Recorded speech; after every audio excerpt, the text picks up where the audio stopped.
অস্বাস্থ্যকর পানীয় আমাদের শরীরের জন্য সবসময় ক্ষতির কারণ হয়ে দাঁড়ায়। তৃষ্ণা মেটাতে আমরা যদি লেবু ও পুদিনা পাতার জুস খেয়ে থাকি, তাহলে এটি স্বাস্থ্যের জন্য খুবই উপকার। লেবু ও পুদিনা পাতা দুইটি উপাদানই আমাদের শরীরের ভীষণ উপকার করে থাকে। আর এই রেসিপিটা খুব সহজ, যে কেউ 2-3 মিনিটেই বানাতে পারবে। এটিতে হার্ট, স্বাস্থ্যকর ভিটামিন সি এবং বিভিন্ন উপকারী উদ্ভিদ যোগ আছে, যা কোলেস্টেরল কমিয়ে আনতে পারে। এটি অ্যানেসিয়া প্রতিরোধ করে। গবেষণায় দেখা গেছে যে এটি ক্যান্সার প্রতিরোধ করতে সহায়তা করে, হজম স্বাস্থ্যের উন্নতিতে সহায়তা করতে পারে, ত্বককে সূর্যের ক্ষতি হ্রাস করতে সহায়তা করে। এটি কিডনিতে পাথর প্রতিরোধে সহায়তা করে, কিডনিতে পাথর গঠনের ঝুঁকি হ্রাস করে। বদহজম নিরাময়ে সহায়তা করে পুদিনা পাতা। মস্তিষ্কের কার্যকারিতা উন্নত করে, হজম সমস্যায় কাজ করে।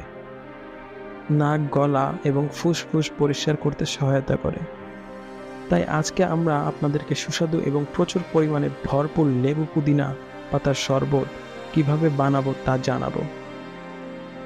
পুদিনা পাতা ভালো মতো ধুয়ে নিন। লেবুর থেকে রস বের করে আলাদা একটা বাটিতে রাখুন।